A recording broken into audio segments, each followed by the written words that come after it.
संपूर्ण बहुजनांची माता अहिल्याबाई होळकर यांच्या जयंतीनिमित्त मी शुभेच्छा देतो. महाराष्ट्रात धनगर बांधव, मेंढपाळ बांधवांची परिस्थिती खूप बिकट आहे. मागे झालेले काही हल्ले पाहता त्यांच्या सुरक्षेचा प्रश्न राज्यव्यापी ऐरणीवरती आलेला आहे. अहिल्याबाई होळकरांचं नाव घेऊन सत्तेमध्ये आलेलं सरकार अनेक जयंत्या गेल्या, परंतु भाषणापुरती मर्यादित राहिलेल्या त्यांच्या घोषणा, ना धनगर बांधवांना आरक्षण मिळालं, ना धनगर बांधवांचे प्रश्न मिटले, ना धनगर बांधवांना सुरक्षा मिळाली. या स्वतंत्र भारतामध्ये आजही एक समूह अतिशय अमानवीय भटकंती करून जीव मुठीत धरून जगतोय. कधी प्राणी हल्ले करतात, तर कधी जनावरांच्या वेशात बसलेले नराधम हैवान महिलांवरती तुटून पडतात, तर कधी जातीय भावनेतून सुद्धा त्यांच्यावरती हल्ले होतात. अतिशय मेंढपाळांची आणि धनगर समाजाची अवस्था या राज्यामध्ये बिकट आहे. राज्य सरकारने धनगर बांधवांचे मतं घेतले, धर्माच्या अजेंडासाठी त्यांचा वापर केला. काही नेत्यांच्या माध्यमातून धर्माच्या अजेंड्यासाठी त्यांचा वापर सुरू आहे, पण त्यांचा प्रश्न मात्र मिटत नाही. मेक इन इंडियामध्ये मेंढपाळ बांधवासाठी काहीच नाही. या सगळ्या आधुनिक भारतात मेंढपाळ बांधवांची जी भटकंती बघितल्यावर अतिशय मन उद्विग्न होतं. निशब्द असं होतं की आजही अहिल्याबाई होळकर यांचा समाज, यांचा बहुजन घटक हा मुख्य प्रवाहात आणू शकले नाहीत. अहिल्याबाईंचं नाव केवळ मतासाठी घ्यायचं, केवळ मतासाठी शहरांचे नावं बदलायचे. शहराला नाव देऊन मेंढपाळ बांधवांची भटकंती थांबली आहे का? पुलांना, शहरांना, रस्त्यांना नाव देऊन धनगर बांधवांचं सामाजिक न्यायाचं आंदोलन यशस्वी झालंय का? हा प्रश्न मी सरकारला विचारतोय. त्याच्यामुळे या सरकारला आज बहुजनांची माता अहिल्याबाई होळकर यांच्या जयंतीनिमित्त आवाहन करतोय की आमच्या मेंढपाळ बांधवांना, धनगर बांधवांना त्यांच्या मतासाठी त्यांचा वापर थांबवा आणि ते मुख्य प्रवाहात यावात. त्यांची भटकंती थांबवावी, त्यांच्या असणाऱ्या सामाजिक न्यायाचे प्रश्न सुटावेत, माणूस म्हणून जगण्याचा त्यांना अधिकार द्यावा, अशी मागणी आजच्या निमित्ताने मी सरकारकडे करतो.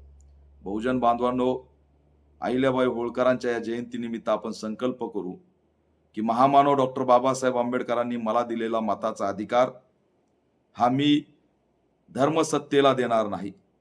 जी शोषणकारी व्यवस्था आजच्या काळामध्ये ज्या पद्धतीने मागे हल्ले झाले, मी अनेक घटनांना भेटी दिल्यात. काही लोक त्याच्यामध्ये संपूर्णपणे उद्ध्वस्त झालेत, पिढ्याना पिढ्या उद्ध्वस्त होत आहेत. त्याच्यामुळे आपण मतदान कुणाला करतोय हा संकल्प आजच्या दिवशी केला पाहिजे. जो माझा विकास करेल, जो माझा सामाजिक न्याय आणि माणुसकीचं जगणं मला देईल, त्यालाच मतदान करण्याचा निर्धार धनगर बांधवांनी आजच्या दिवशी केला पाहिजे. त्यांना भटकवणाऱ्या पुढाऱ्यांच्या पाठीशी त्यांनी किती राहायचं हा त्यांचा प्रश्न आहे. पुढाऱ्यांना सुद्धा मी आव्हान करतो, आज मी जाणीवपूर्वक कुणाचं नाव घेणार नाही, पण ही धर्मसत्ता मेंढपाळ बांधवांना, धनगर समाजाला गुलाम करते. RSS हा आपल्या सर्वांचा शत्रू आहे आणि RSSच्या वळचणीला धनगर बांधवांना घेऊन तुम्ही त्यांच्या गुलामीला कारणीभूत ठरत आहात. आजही मी तुम्हाला अहिल्याबाई होळकरांच्या जयंतीनिमित्त कळकळीचं आव्हान करतोय की मनुवादींची साथ सोडा, या RSSची साथ सोडा, या BJPची साथ सोडा. हे बहुजनांना गुलाम करणारा अजेंडा राबवणारे लोक आहेत. ते कधीच न्याय देऊ शकत नाहीत. त्यांच्या हातचं बावलं होऊन समाजाला वेठीस धरू नका. हे माझ्या धनगर बांधवांच्या, पुढारी बांधवांना सुद्धा मी आज आव्हान करतोय. आपल्या सर्वांचा शत्रू, बहुजनांचा शत्रू एकच आहे, तो RSS आहे. आणि आजच्या जयंतीनिमित्त तो आपण निश्चित केला पाहिजे आणि त्यांच्यापासून लांब राहून समाजाच्या उन्नतीसाठी संघर्ष केला पाहिजे. मी कायम मेंढपाळ बांधवांसोबत आहेत, त्यांच्या उन्नतीसाठी झटत राहणार. हाच शब्द मी आजच्या जयंतीनिमित्त सर्व धनगर बांधवांना देतो. आणि बहुजनांची माता अहिल्याबाई होळकर आहे. या भारताची माता, माता जिजाऊ आहे, माता रमाई आहे, माता सावित्री आहे, माता अहिल्या आहे.